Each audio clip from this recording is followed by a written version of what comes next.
Farms. That's the plan for today's episode. We're going to build and design 1, 2, or 3 more farms to put in this area. I'm thinking sea pickle, cactus, and melon and pumpkin I think would be really good in this area. I've also already scouted out where I want them to be. Right here in this gap next to the sugarcane farm will be the cactus farm, and then next to that, about here, will be the melon and pumpkin.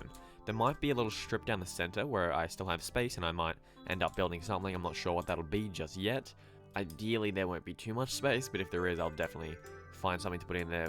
I also want to do a sea pickle farm, which I'm going to slide over in this little section between the slime farm and the basalt stone generator. Just right here will work perfectly.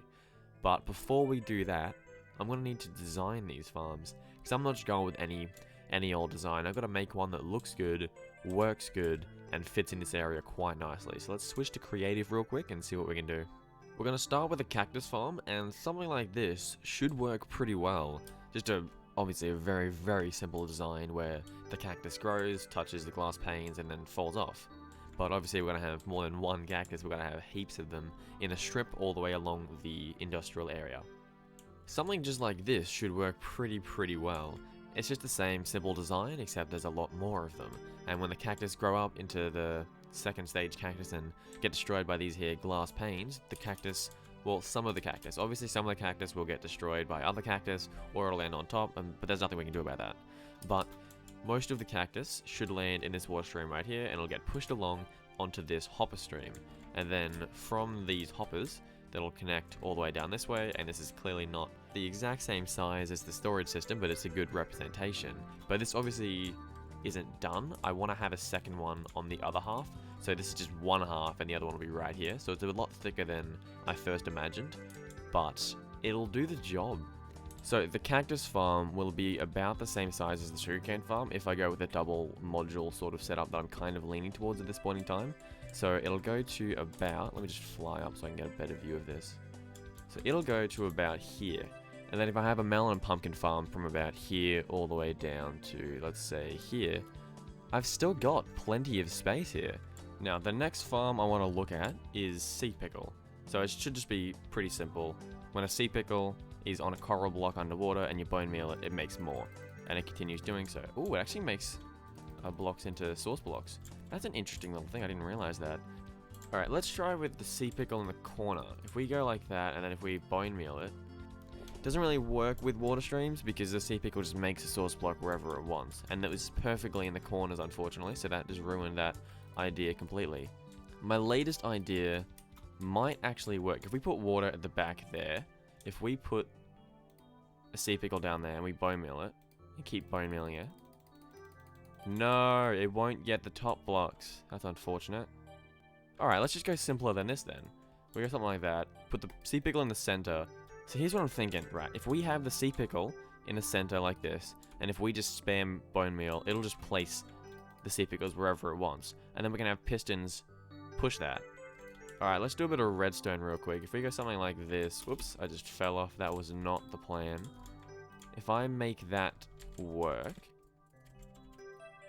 cool. Something like that will not activate the pistons because it's too close. Now that the pistons are on a much slower timer, if we bone meal the sea pickles do fall off perfectly. Okay, what we're going to do is we're going to expand the size of this farm, and then we'll figure out issues in like storage and stuff like that. But because for now, I'm kind of okay with it. We'll just figure them out eventually. Let's do a 3x3 of corals, and these are going to die because they're not touching water currently. But if we put pistons all around, like, whoops, that's not what I was after. All around like that, I'll probably be standing on this piston right here, and if I just bone meal that, eventually the entire area will fill up, but we won't give it time to fill up because the pistons around the outside will be activated. Cool, they'll all activate in a sequence, but it'll stay activated for far longer than I want. Okay, the button stayed active for too long, and it meant that all of the pistons were staying retracted because there's only a small amount of redstone around the outside. So we're going to do something different, and anyone who's seen my series before knows that I love note blocks. So we're going to put a note block right there in the corner, let's say, and an observer below, and then when, perfectly just like that. When the observer observes me smacking the no block, it'll just turn on the sequence. But then we need a way to turn it off, I think. Why are those ones? Oh. Okay, so it's going too fast. And the coral is dying because it's not touching water enough. Okay, we're going to have to change the redstone slightly because the pistons are firing too quickly, and it means that the water isn't touching the coral blocks for long enough. No. Hold on. Hold on a second. I'm just really dumb, aren't I? I'm just really, really dumb. I figured out a very, very simple way of being able to fix that without having to destroy all the redstone like I've just done. All we need to do to keep these corals alive is have them touch water, which they sort of are at the top here, but not for long enough, or at least the game doesn't think they're touching it for long enough. So if we put a water block under all of this entire ring here, let's go there, and that one down there, just like that, and this one's already done. Perfect. That means that all of the corals are touching water and not from the top, because they don't need to touch from the top if they're touching from the side. So when the pistons activate using this method right here, it's not going to kill them. Did I not attach the redstone correctly? Yep, we're missing a whole piece of redstone right there. Let's try again. Perfect, look at that.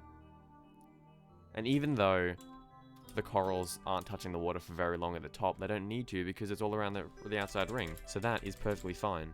Cool, if I stand, let's put a slab on top of that piston extension right there. And if we just spam this, right, we can see that sea pickles are coming from everywhere. They are all over the place, which is so good. We need a way to collect them all now, because currently they're just flying out. And how many did we get? We got 48 from like 4 seconds. That's phenomenal. 60. Whoa, we got 75. There's still more in there. Let me grab it. The issue at the moment is collection, because I just had to pick them all up, and that's not what we want. What if I get rid of these side pistons right here? Because they're not all too valuable, because we're getting plenty of... Okay, if we didn't have coral in these corner squares, we'd get more of them concentrated in this center 4 that we kind of prefer them to anyway.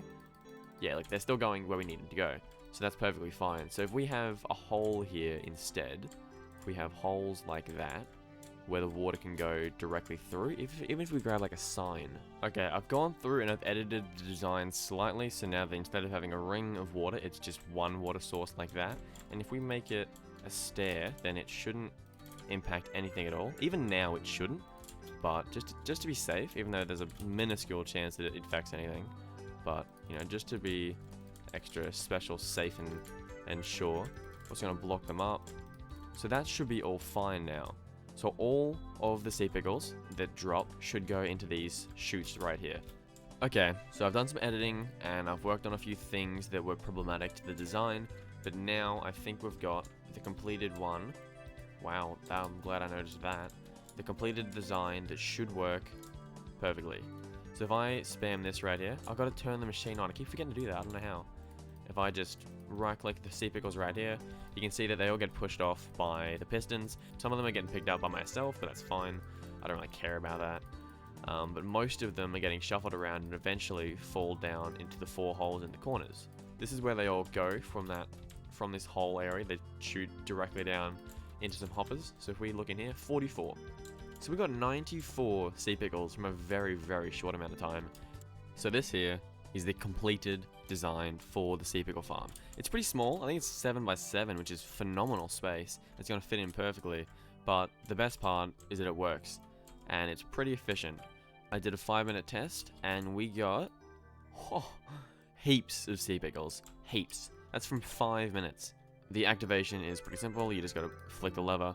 I had a button, but the button was too long of a pulse, no matter what button it was, so it ended up going all the way around and then sticking here, and then just didn't work. The pistons stay extended, but if we break these now, have a look inside, the pistons are working perfectly. If the bone mill was on at the moment, which it's not, then we see pickles going everywhere, but it's not on at the moment, so we can't see that. And the turn off mechanism is just quite simply that. Just remove the block out of the way, then nothing can happen, and you put it back up. And when I want to do it, flick the lever again. Perfect, simple as that. And now it's going to work on building it in the actual server and maybe covering up the redstone if I can, / if I decide to do that. I'm not quite sure yet. But that's going to be all the designing for this episode.